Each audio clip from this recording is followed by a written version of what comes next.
Greetings, Word Horde. We're here with an exciting option for you, a version of our podcast without any ads. That's right. No advertising interruptions, just the content you love, ready to go in your favorite podcast apps like Spotify and Apple Podcasts. It's another way to support the show, ensuring that we keep bringing you the word stories and language explorations that you love. Try it at waywardradio.org/ad-free.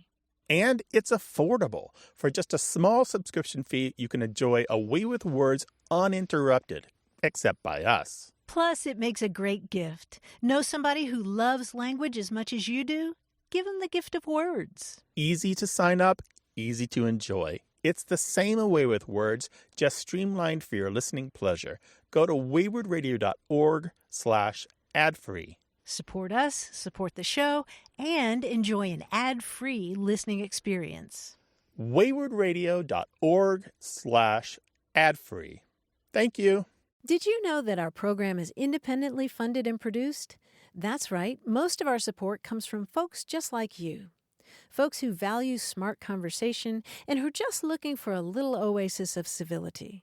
So please, press pause right now and visit waywardradio.org/donate. Chip in to help make sure we keep bringing you many more episodes. You're listening to A Way with Words, the show about language and how we use it. I'm Grant Barrett. And I'm Martha Barnett. We've heard a lot of talk lately about the Rust Belt, and there's also the Bible Belt in this country. But one belt that I didn't realize existed is the Smile Belt. What's the Smile Belt? Places where it's often sunny. No, the Smile Belt extends from the West Coast down across the bottom of the United States and then up the East Coast. What do they have in common? That's what I'm trying to figure out. I have read a whole bunch of different sources on marketing. People in business who are trying to market either fish tacos or cars or furniture, and they're all talking about the Smile Belt. As a region that they're trying to do business in. Yes. Okay. And it's just like the image you might imagine. A shape of a smile The overlaid shape of on a smile, Are they yeah. all ocean states or sea states, Well, except for not the ones across the bordering bottom. Mexico? Not across the bottom. Wow, yeah. If you're in marketing, you got to let us know. Why is this a region? Why is this a target? But there are lots of different regions like that Yeah. in this country. There's a pine belt in Mississippi. You've heard of the Biscuit Belt? That gets loosened the more biscuits. Well, it's the region where people tend to really like their biscuits. Oh, okay. They have big bellies and an obesity problem. So the Biscuit Belt probably overlaps with the Smile Belt. A little bit, yeah. Well, here's what I'm guessing. I'm guessing that we have listeners who have a particular region in their area that is also defined as a belt. A kind of belt. We would love to hear about it. Yeah, what's the belt that you live in? What do you identify? What does the Chamber of Commerce put on the sign when it welcomes people to town? The something belt. What is that something? 877-929-9673. Email words@waywardradio.org. Talk to us on Twitter at WAYWORD, or find us on Facebook. Just look for the A Way with Words Facebook group. Hello, you have A Way with Words. Hi, how are you? This is Lindsay calling from Omaha, Nebraska. Hi, Lindsay Hello, from Omaha. Lindsay. What's up? What can we help with? So recently I given a big presentation to over 100 people, and it was a presentation how to use our product, and I didn't even realize I'd said it. But apparently during my presentation, I had pronounced the word VIA incorrectly. I received some feedback that said you gave a great presentation, but you mispronounced the word VIA, and they said, I want you to know that so you don't make that mistake again in the future. And I guess I didn't realize there was an incorrect way to pronounce it. Wait a second. Wait, let's talk about... Was this your employer? Yeah, was this your employer? Your boss? It was actually a customer. No, it was a customer's feedback on my presentation after I was helping them. Oh. Wait, did they stand up in the middle of the room surrounded by all your audience and tell you this? No. Oh, my Okay. gosh, I would have been mortified. No, they sent an email after the fact. Just to you? They sent you an email. That's nicer. I was worried that they hadn't taken anything else away except that they had a quibble about your pronunciation of a word. No, and that was the only piece of feedback, and it just said, hey, I love language, and I just want you to know you pronounced it incorrectly, so you might want to fix that for the future. So oh, my goodness gracious. What did you say? I say, and I don't know if this is correct, but I've always said it, I say via. We're going to solve this problem via the new product that we're releasing in March, something like that. Exactly, yes. And Lindsay, can you give us an idea of what kind of business you're in? I'm in the tech industry. Okay. Oh, okay. But you should have said via. They think it should be via? Right. Yeah, and she spelled it with big capital VEE dash A, like oh my via. goodness. All right. And what kind of expert is she? I don't know. That's why I figured I'd ask the real experts to see if I was right or wrong so I could fix it if I needed to. I've got good news for you. First of all, you don't have to take language advice from a customer. The customer's always right. The second thing is there are two standard pronunciations of this word, and they overlap greatly, and it's not altogether clear to anyone which one is the most correct at all times. Throughout the English-speaking world, people say both via and via. There is a general kind of separation of the two pronunciations. You probably say via if you're using the preposition. Okay. So we are solving this problem via the new product we're releasing in March. You probably will say via if you were talking about a street or a road or some landmark like that, or if you're actually using the word from Italian or Spanish or other languages that have this word in it.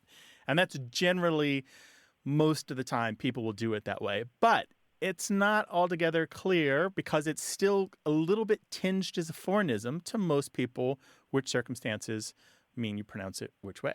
Interesting. So you kind of got, you've got some outs there is all that I'm saying. Okay. I'm guessing that you were pronouncing it the first way that Grant was talking about, though, right? You said via, right? Yep. I think my example was you would contact this person via this program or this way. I do not have a problem with that. I don't have a problem with that either. all. As a professional language person, no, I think you were fine. And I think, what did they give a reasoning for preferring via in that sentence? They used the term American English. They said in American English, the correct pronunciation is via. Can I be snarky for just a second with you? Just the three of us. Absolutely. Just the three of Grant us. is going to Sometimes deviate people from his have usual. personal preferences that they like to pass off as universal rules. Those people should be ignored. I like that. Okay? I agree. But I felt so nervous, like I had done something wrong, and I had never even considered that I was saying it incorrectly. Oh, my gracious. And do you have to deal with this person again, Lindsay? No, I don't believe so. Did they buy your product? I just responded. I had given the presentation, so they didn't need to. That Okay. had already been done. Okay. But I did respond, and all it said was, "I thank you for your feedback." So Great. Oh, that's smart. nice. That's Right. Yeah. And you moved, and then you stewed about it and called us. I did. That's exactly what I did. Yes. Well, again, we both think you're fine the way that you said it.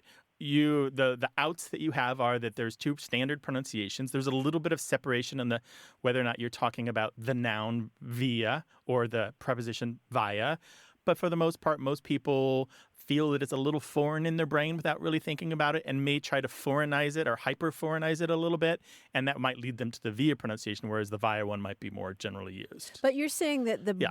that the preposition can be pronounced either way. Yeah, it can be. Via is more common, but there are tons and tons of evidence for this being pronounced both ways by the most educated speakers of English, the most educated writers, the most august personalities that you can think of. Right. So it's sort of like often and often. Yeah, exactly. Two coexisting pronunciations. And So you're cool, Lindsay. You're cool, Lindsay, in more ways than one. Oh, good.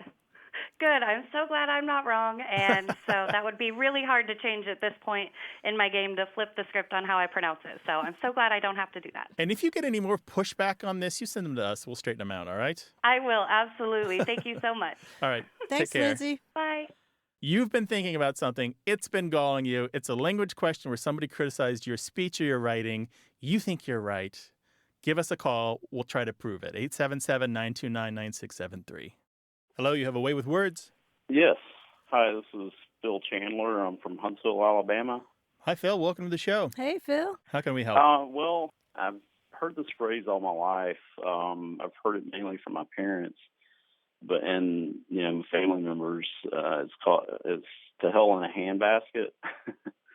And I use that phrase all the time, but when I use it at work, like project's gone to hell in a handbasket, all of my team, they'll start laughing at me and they'll say, I've never heard that before. So I don't know if it's maybe not that common these days, but I see it online as well. But, I've always used it all my life and just wondered where it came from. Phil, can I ask what kind of work you do? I'm in finance, and Well, working with projects and so forth. Yeah. okay, yeah. And so when No, something I'm not in politics. Okay, all right. But still in finance, if something goes to hell in a handbasket, that's not a good thing, huh? It has well and truly gone to hell then, hasn't it? Exactly. And you're saying your younger colleagues don't know what Well, that did he means. say younger? Or you just said your other colleagues? Yeah, most of my younger colleagues, Okay. they've never heard it. People around my age, and I'll just say, I'm over 50. I have an AARP card. So, Congratulations. yeah, but most people in my age group, they've heard it before, use it, but when I use it at work, and I'm the king of colloquial euphemisms, but they've never heard it. Is that right? That's interesting. Well, Yeah, and they must live bland and boring lives if they don't have that kind of color around them. Exactly. Or maybe their Exactly. lives are great and nothing goes to hell in a Oh, yeah. handbasket. Maybe they've had no need for the phrase. Good for them. Phil, I can't tell you how many times we've gotten emails and phone calls from people who say the English language is going to hell in a handbasket. Yeah, so in our world, hell in a handbasket's really common. It's like the go-to phrase when people want to say, kids today, the language is just being ruined. Well, it's good to know I'm not the only one that uses it. Oh, no, not at all. Not at all. Not at all. In fact, this phrase has been around since at least the Civil War. Mm-hmm. Yeah. Okay. Yeah, and we're not really sure about the origin of it. Why handbasket? Yeah, why handbasket? I mean, some people have suggested that maybe it's because a handbasket is something light that you can carry easily, Right. and you're going to get to hell really quickly. Right. You're imagining like Little Red Riding Hood with a handbasket just kind of skipping Yeah. gaily along towards the mouth of the wolf, right? Toward the mouth Yeah. of the Yeah. gates But of you're hell. you're in that basket, and she's like la la la, just like swinging the Right. basket with no care in the world. Right. Right. Yeah, Yeah. I did a little research of my own, and it said that it could possibly come from Old English terms or phrases where, you have the guillotine, and this may be a Hollywood deal where it's derived really from Hollywood, but where the king or queen is in the guillotine and Right. it comes down, their head goes into the basket, Into and the so basket, forth, and that yeah. person theoretically is going to hell. Yeah. There's a giant gap, though, between the era of the guillotine and the American Civil War. And also, it is an American Yeah. expression and Mhm. not from the continental Europe Okay. languages. Yeah, so you're right to be skeptical of that. It was really popularized, too, in the early 1960s by the humorist H. Allen Smith. He wrote a lot of books. He was really, really popular, especially in the 40s, 50s, and early 60s. He was an American humorist who wrote things like Life in a Putty Knife Factory. And his autobiography in 1962 was called To Hell in a Handbasket, which I think is a Okay. great name for an autobiography, right? Exactly. So, Phil, does that help? Yeah, it Yeah. does help. I'm glad that I'm not the only one that uses it, and Not at hopefully all. it isn't a phrase that's dying out, because I think it's kind of comical. Well, thank you both very much. Take I care, Phil. appreciate it. Okay. Bye-bye. Take care. You too. Bye-bye. 877-929-9673. Email words@waywardradio.org.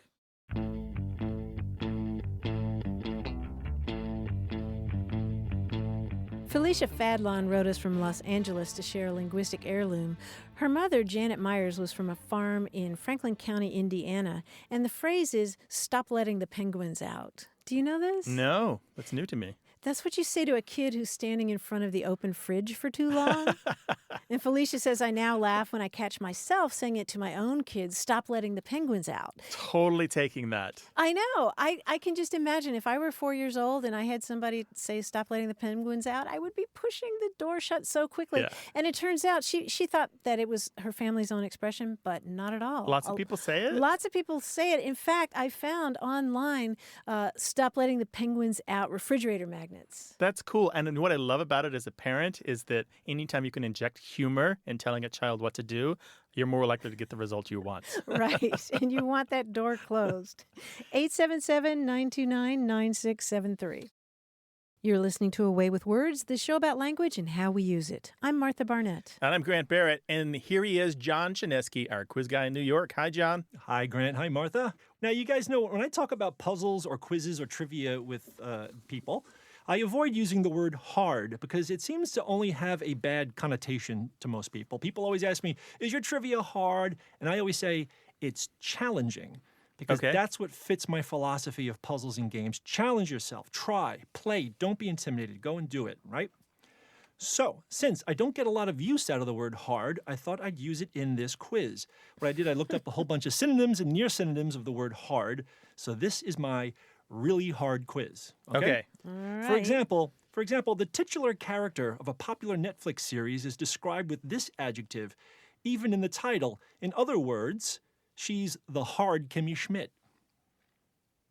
Unbreakable. Yes, exactly. Hard, unbreakable. Very good. So I'll give you some variations on the word that we're going for, and then also a use of the word in other words. Okay. Okay? All right. Here we go.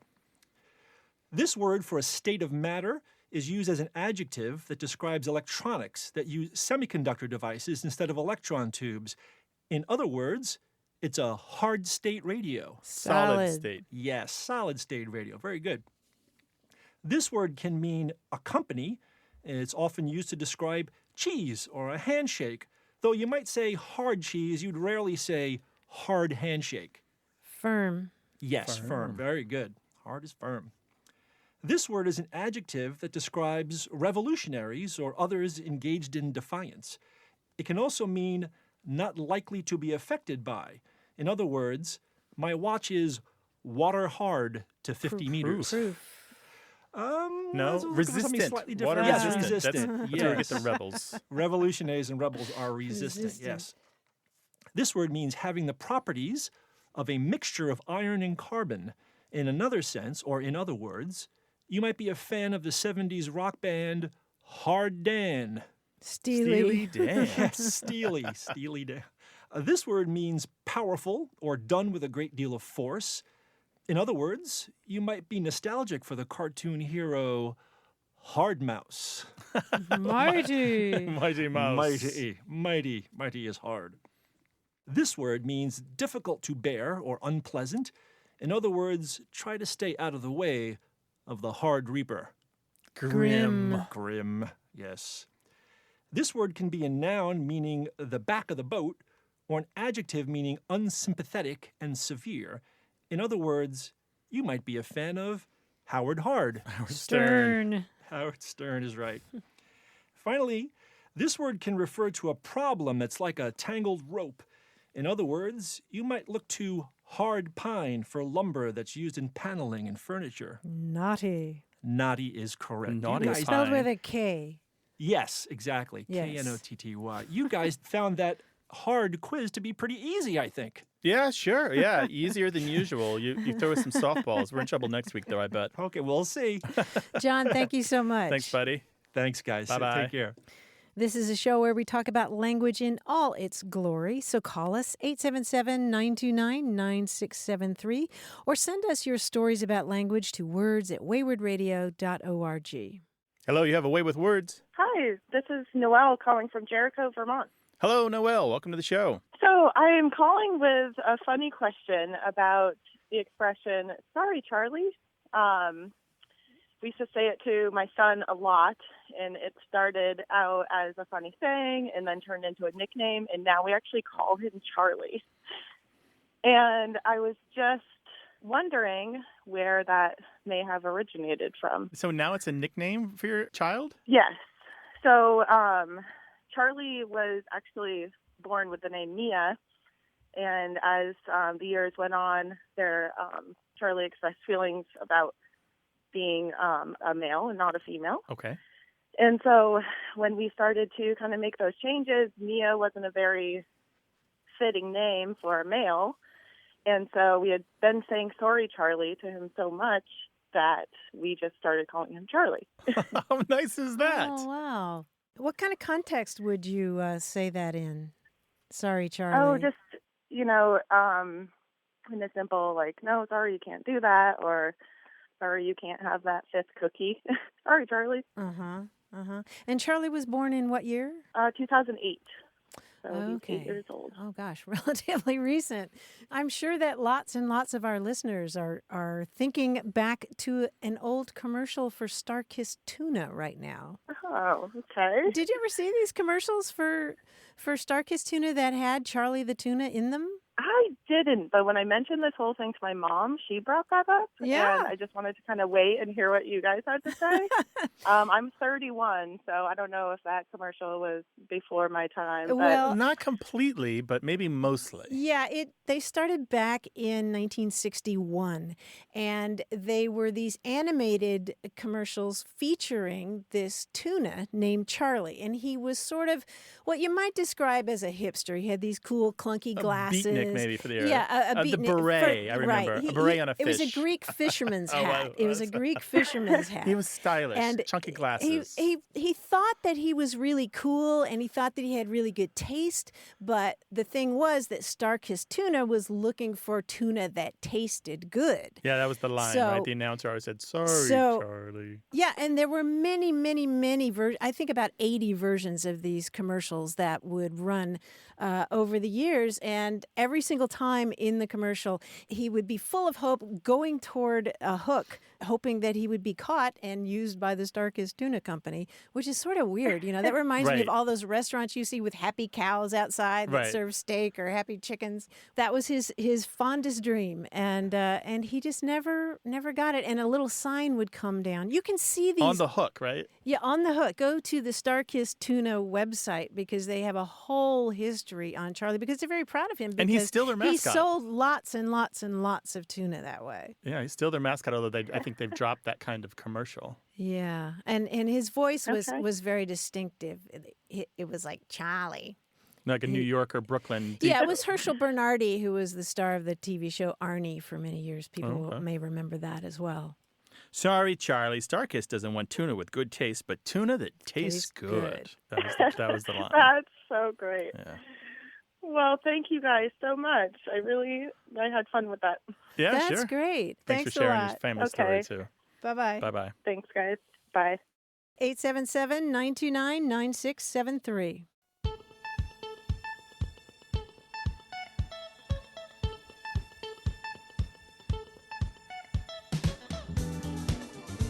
Do you know the word bolt hole? Yes, You- from Sherlock Holmes. I figured you probably would because of all your British. Well, no, Sherlock Holmes is what I read when I'm sick. It's my go-to. It makes me feel better. Oh, I thought Yeah. you watched Columbo on TV. Well, I have watched Columbo on TV, but Sherlock Holmes has bolt holes all around London. There's like little rooms and places that he's set aside so that when he's on the trail of somebody, he can change a costume or eat a snack or sleep a little bit without leading them back to his home. Right. That's exactly it. And that's how people use it, mainly in Britain, to describe some place where they can just get away from everybody. Mm-hmm. I need a bolt hole. And apparently it has to do with holes in the ground that little animals will bolt out of if you flush them out. Oh, interesting. Yeah, isn't that cool? That makes a lot of sense. Yeah, bolt hole. Bolt hole. Everybody needs a bolt hole. Talk to us on Twitter at WAYWORD. Hello, you have a way with words. Hi. Hi. This is Marlis calling, and I'm calling from Cambridge, Wisconsin. Hey, Marlis, welcome. Welcome to the show. How can we help? I have a question about a word that my mother used to use. Now, she was a widow with 6 children, and she didn't want us to look slovenly. She wanted us to be nice and clean, so not to embarrass her. So she used to tell us to be sure and wash our hair so that it wouldn't be streely. She didn't want her children to have streely hair. Streely. Streely. I've never heard of that anywhere before except from my mother. Interesting. And Marlis, how did she spell it? I have no idea. It was just verbal I see. orders to the children. No streely hair. No, streely Was she hair. from Wisconsin as well? No. She was from northern Minnesota. Northern Minnesota. Any Irish heritage there? Oh, yes. Yeah, both her side and my father's side, mostly Irish. I ask, and it's good to have the confirmation because streely ultimately comes from an Irish word meaning unkempt. Really? Yeah. So a streel is somebody who is unkempt. Their personal appearance is in disrepair, so to speak. And unkempt is another word she used frequently. We were not to be unkempt. Yeah, the older synonym for it, by the way, for a streel, the noun, is slut, which has nothing to do with sexual proclivities. It just has to be, slut used to mean you're personally, physically, slovenly, careless about your appearance or even dirty about your appearance.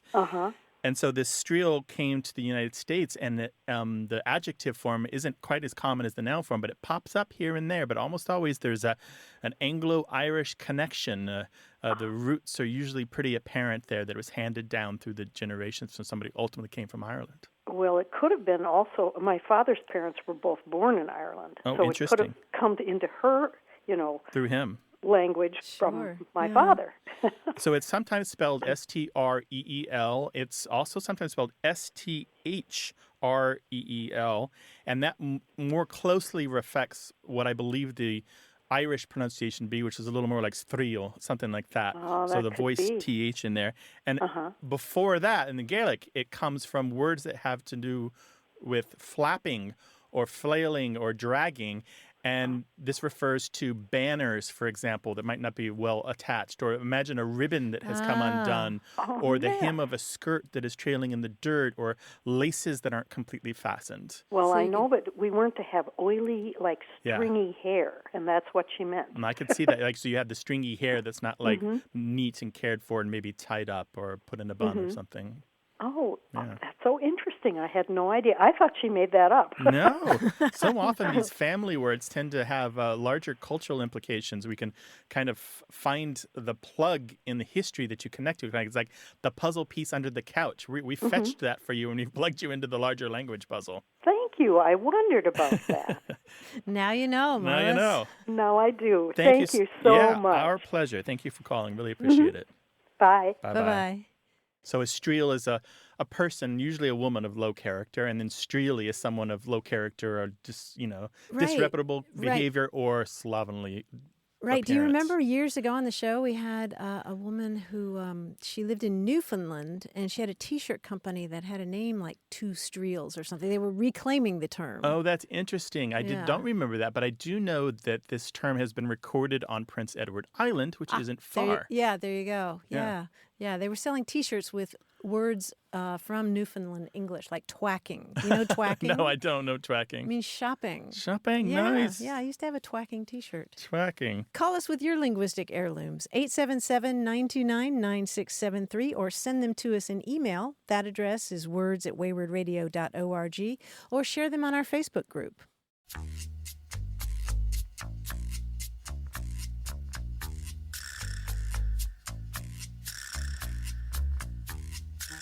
Here's an Irish saying that I really like, although I find it hard to say. He's not as slow as he walks easy. He's not as slow as he walks easy? It means give him the benefit of the doubt that he might come across as kind of dim-witted, but watch out, he's really, dumb like a fox.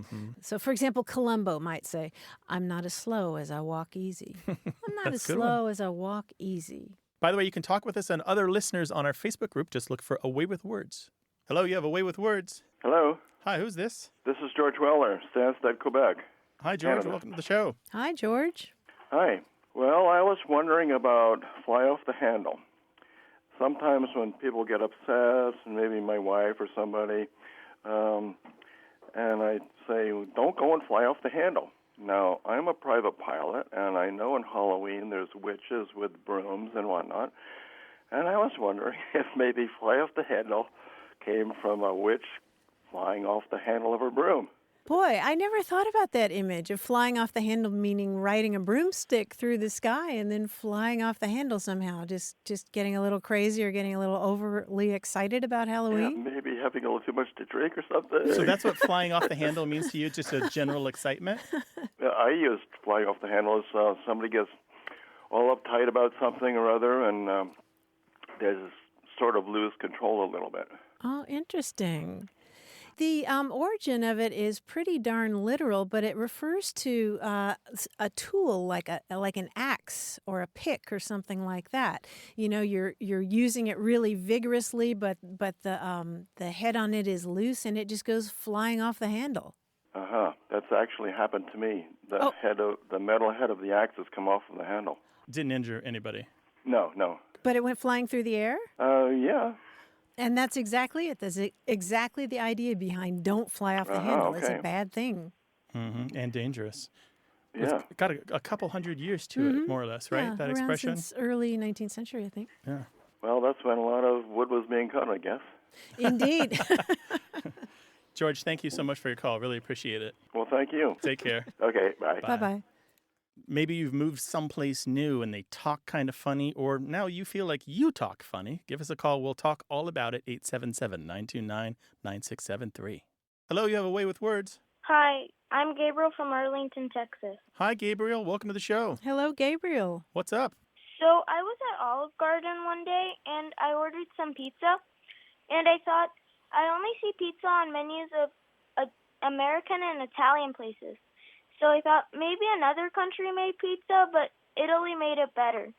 So where did pizza originate? So you're saying when you go to, what, a Chinese restaurant, you don't see pizza? Yes. Or when you go to a barbecue restaurant, no pizza? No. Okay. Yeah, Gabriel, you've asked a wonderful question that has a whole lot of history behind it, because there have been forms of flatbread covered with good stuff, tasty stuff like pizza, for a very long time. All the way back at least 1,000 years in Italy, there was a kind of flatbread that had a name that sounded sort of like pizza. But you know what? Pizza as we know it didn't come about in Italy until the 15th century, because they didn't have tomatoes in Italy at all. Tomatoes are native to this part of the world, to South America. And so when the explorers started bringing back tomatoes in the 15th century, then people started using them in different dishes. And they weren't that popular at first. A lot of people thought, oh, that's just a gross foreign food. Let's not use it. But especially in southern Italy, they started spreading this sauce on a flat bread and calling it pizza. And adding things that they already had, which is good sausage and good cheese and good other vegetables. Yeah. Gabriel, what do you like on your pizza? I like pepperoni and sausage. Sure. Oh, okay. Classic. You're a meat man then. Classic. Huh? And did you know that they just created the world's largest pizza here in California? What? Really? Where? I didn't know that. Is there any left? Are there leftovers? No, this was really cool. This was just a few weeks ago in Fontana, California. They made this pizza that made it into the Guinness Book of World Records, Gabriel. And it was about a foot and a half wide, but it was really, really, really long. It wasn't round. It was like this really long one, longer than a mile. Wow. Oh, wow. That's crazy. How crazy is that? That's a lot of tomatoes. Yeah, Crazy. yeah, and it weighed more than an elephant. Wow. And it was just kind of this crazy thing that all these people did. But then they boxed it up and took it to food banks and gave it away to people. Well, Gabriel, you asked something I think is also important. Like, why is this such an American tradition? It's a question for a food expert, right? Why did Americans take so wonderfully to this foreign dish? Why does it feel so much like ours now? I don't really know. Yeah, it didn't come over here until the late 19th century in Italian immigrants in the Northeast. Yeah, but it's a good comfort food, right? Don't you feel better after you eat it? Yes, I do. Yeah, me too. Thank you so much for your call. Really appreciate it. Call us again sometime with another question, all right? Okay. All right, Thank you. Take care. Thanks, Gabriel. Bye-bye. Bye. 877-929-9673. One language, many voices. Why we say what we say and how. Stay tuned.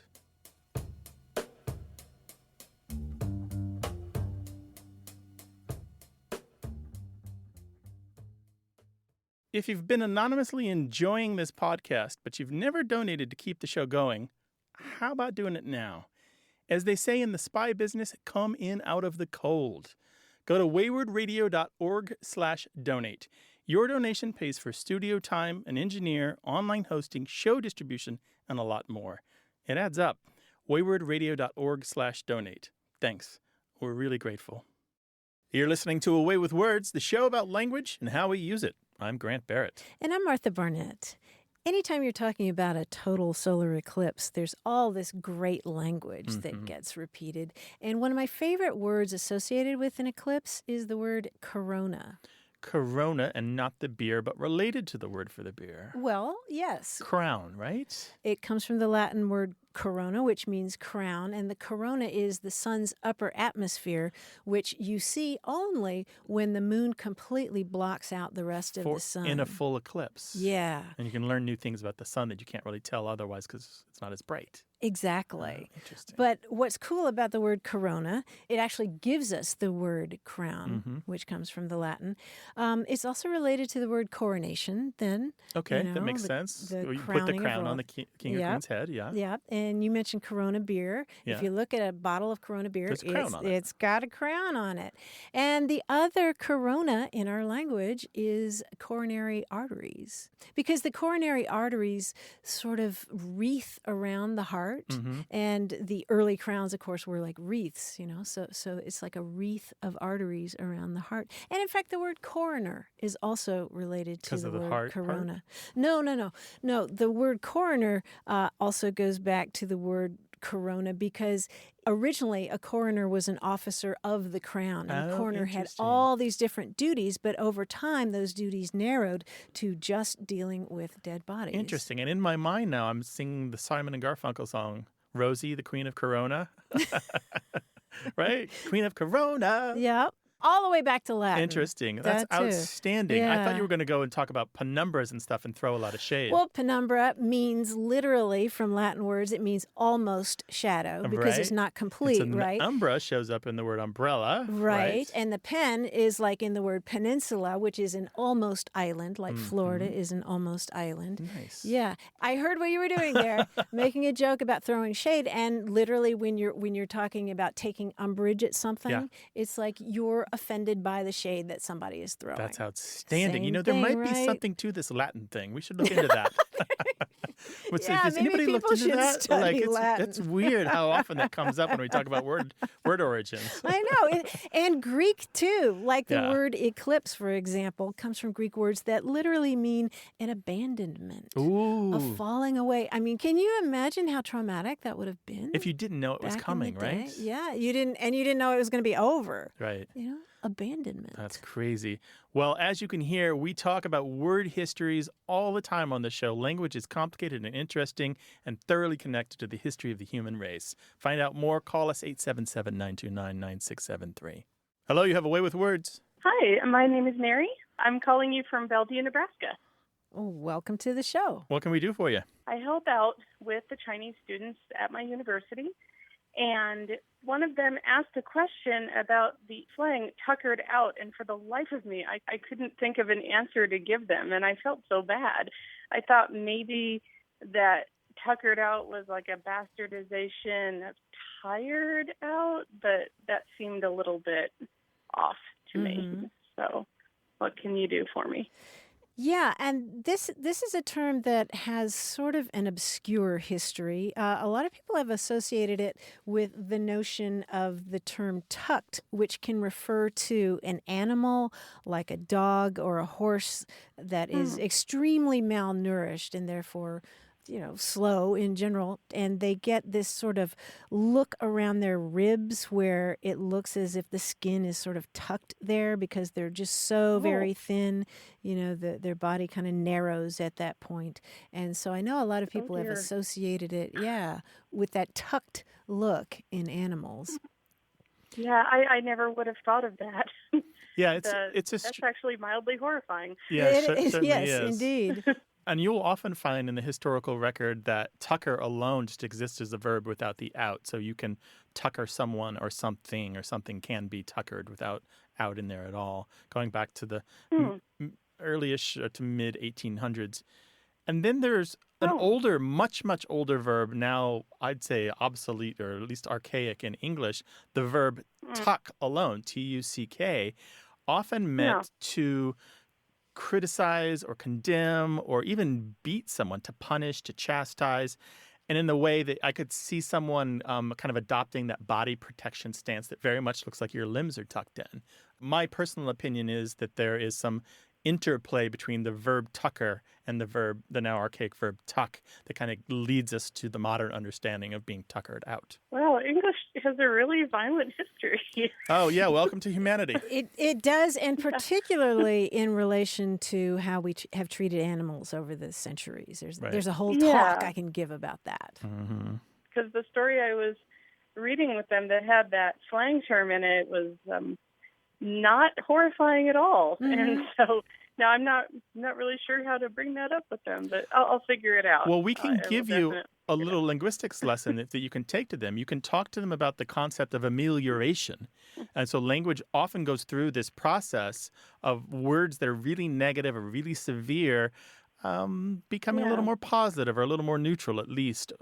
And that's where we find them in the modern language. Yeah, I wouldn't say you shouldn't use the term at all. No. I mean, it's been ameliorated. Yeah, it's been ameliorated, and its history and its etymology don't have to overwhelm our modern understanding of the word. So, Mary, thank you for calling us about this, and let us know if you encounter anything else in your classroom. Thanks very much. Bye-bye. Bye. Well, maybe you've been talking with people who speak English as a second language, or maybe you speak English as a second or third or fourth language yourself, and some word has caught your ear and you're wondering about it. Give us a call, 877-929-9673, or send it to us in email. That address is words@waywardradio.org. Hello, you have a way with words. Hi there. This is Carlton Crutchfield, and I'm calling from Minneapolis, Minnesota. Hello, Carlton. Welcome. Hi, Carlton. Welcome to the show. What can we do for you? Well, I teach at St. Cloud State University in central Minnesota, and I teach undergraduates in the Herberger Business School. I'm a lecturer in business law, and I recently, in a lecture, used an idiom, a phrase, don't throw the baby out with the bathwater. And when I used that phrase with the average age 20 in my lecture, the average age of my students around 20 years old, literally hands went up in the air, faces became twisted, and they were just astonished and I think repelled by the phrase. And I discerned their discomfort, and I said, have you ever heard that before? And no one raised their hand. I have 36 students, and not one raised their hand. And then I felt very old. I thought there's a generational gap, and then it got me thinking, what is the history and usage of that phrase, and whether or not there's a gap between generations in the use of that phrase. And Carlton, are these all native English speakers? Oh, yeah. Well, mostly? I would say 90 to 95% of them, yeah. So it is an age gap then, surely, or a life experience gap. Maybe that's the better way to put it. They just haven't done enough reading yet, babies right? out with bathwater. Give them a few more decades and they'll encounter it. But I bet they're all seeing it now. They've all seen it a million times since they heard you say it. Yeah. Well, I remember. Well, I didn't use it again. Okay. Because it seemed to create discomfort. It's almost like the imagery it made them uncomfortable. And then I thought, well, there's got to be a better way to say the same idea. Okay. But I really couldn't think of something that certainly that memorable or that catchy or that impactful. Well, I had the same experience when I was 5 years old of being traumatized by my mother saying something about throwing the baby out with the bathwater. But I was 5 years old. I wasn't 20. Yeah. Well, I don't know. I was really surprised by it, and that's what prompted my call. And also, I got a little bit worried because I thought, are we losing something here? Well, the language is always in flux, and we can't hold on to everything. So, yeah, some stuff goes, some stuff stays, and it's hard to control which is which. Mm-hmm. But I will tell you, there's a great history on this expression that will scratch every itch you ever had about the expression throwing the baby out with the bathwater. There is a chapter, an entire chapter, about 25 pages, in a book by Wolfgang Mieder. He's German, I believe. It's called Proverbs Are Never Out of Season. And the entire chapter is about the history of don't throw the baby out with the bathwater. To summarize this whole amazing article, I mean, again, if you've ever wanted to get into etymological research, this chapter is perfect. He traces it back to a writer in German who used it in 1512. His name was Thomas Murner. And then it was borrowed by Thomas Carlyle into English in the 1850s in one of his books. And Thomas Carlyle probably was the popularizer of the expression in English. And most of the uses we have all seem to derive from somebody who was aware or familiar with or a fan of Carlyle. And then it's been used ever since. What's really interesting is there's a woodcut in the original 1512 book showing a woman throwing out the baby with the bathwater. So in German, it literally meant the same thing that it means in English. Some people have always been bothered by that violent imagery of a baby, falling to the ground, the gray suds of soap or whatever. But I could see how they might have a little bit of problem if they weren't familiar with it. But the thing is, it is supposed to horrify you. You are supposed to think that that's a bad thing to do. I don't know what to say, but I was surprised that none of my students had heard that before. Can you think of an alternative? Yeah, there's some old alternatives. Well, obviously, there's as Wolfgang Meter says, there's the really bland to throw the good away with the bad. But who wants to say that? There's no color in life in that.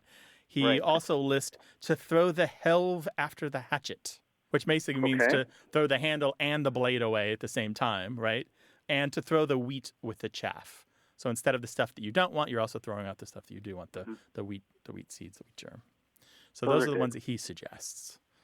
Well, I've made notes. I'll try to integrate that into my lecture. Carlton, I hear an extra credit assignment coming on. I think you should assign that article to all your students. Seriously. Well, if I can link it to business law somehow, maybe I'll be able to do that. Thanks for the information. I appreciate the show. Sure. Take care. Okay, Take care. keep Bye-bye. up the good work. Bye. Bye-bye. So we're going to give you the assignment to teach Don't Throw the Baby Out with the Bathwater to the people around you, including your kids and grandkids. And we got another assignment, which is to give us a call, 877-929-9673, or to send us an email to words@waywardradio.org.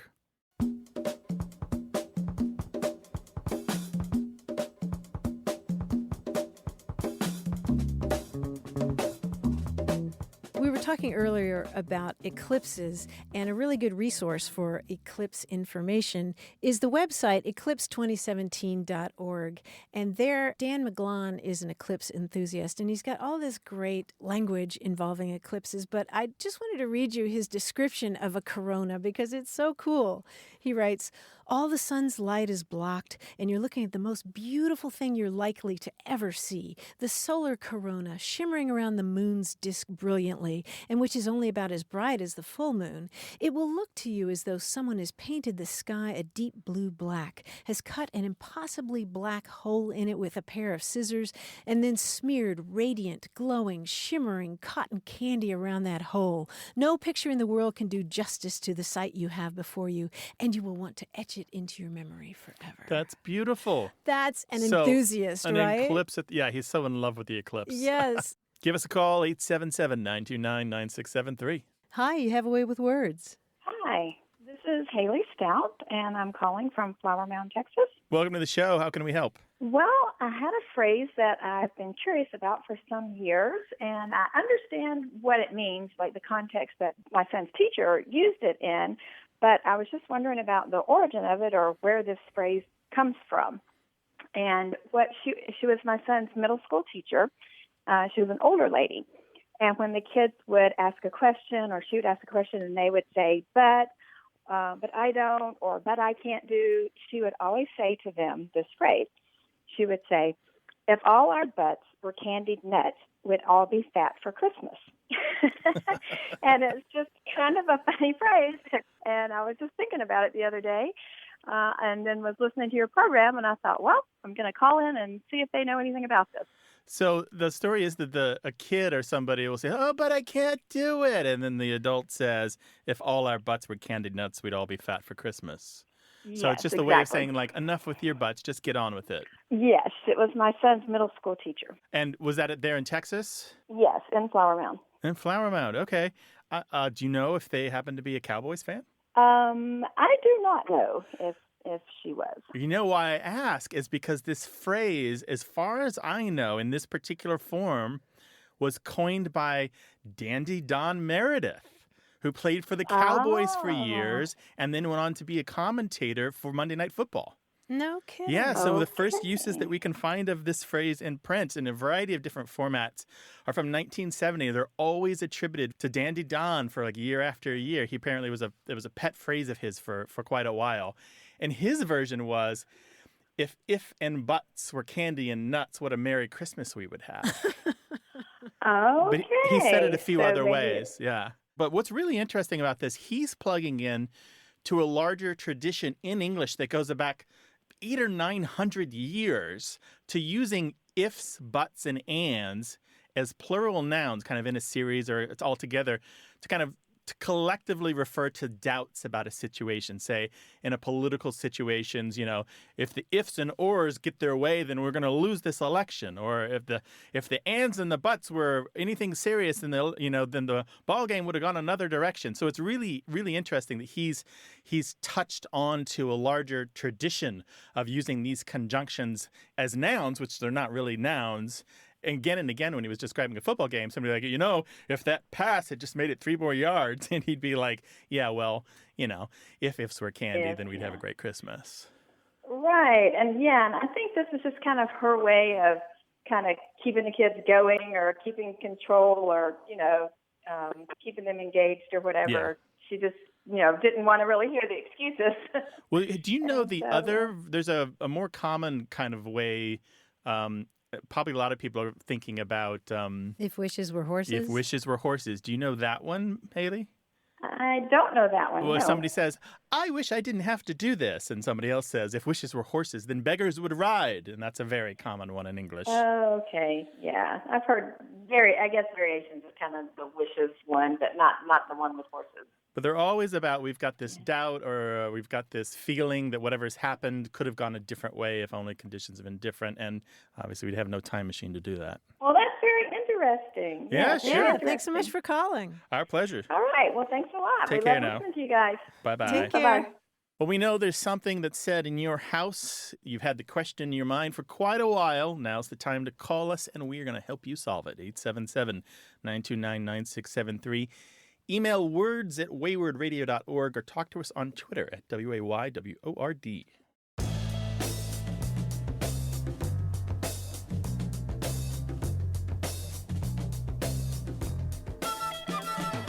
I don't know how I ever missed this medical acronym, FOOSH. Do you know it? Something, I don't know, fish out of water, fish out of something? No, it's a type of injury on your upper extremity, that is your arm or hand. Mm-hmm. It stands for fall on outstretched hand. Ooh, ouch. A FOOSH. FOOSH. Yeah, painful, right? Yeah, that's how I dislocated my shoulder in 2003. You FOOShed? Yeah, I was roller skating. Yeah, down I went. Oh my gosh. That Put the arm out to catch myself and popped right out. That was a FOOSH. Yeah, it was a FOOSH. 877-929-9673. Want more Away with Words? Listen to years of past episodes at waywardradio.org or find the show in any podcast app or on iTunes. Our toll-free line is always open, so leave us a message at 877-929-9673 and we'll take a listen. We love to get your messages at words@waywardradio.org or hit us up on Twitter at WAYWORD and look for us on Facebook. This program would not be possible without you. Grant and I are out to change the way we listen and think about language, and you're making it happen. Thanks also to senior producer Stephanie Levine, director and editor Tim Felton, director Colin Tedeschi, and production assistant Emma Kelman in San Diego. In New York, we thank quiz guy John Chinesky and that master of keeping it real, Paul Ruist at Argo Studios. Away with Words is an independent production of Wayward Inc. From the Recording Arts Center at Studio West in San Diego, I'm Martha Barnett. And I'm Grant Barrett. So long. Bye-bye.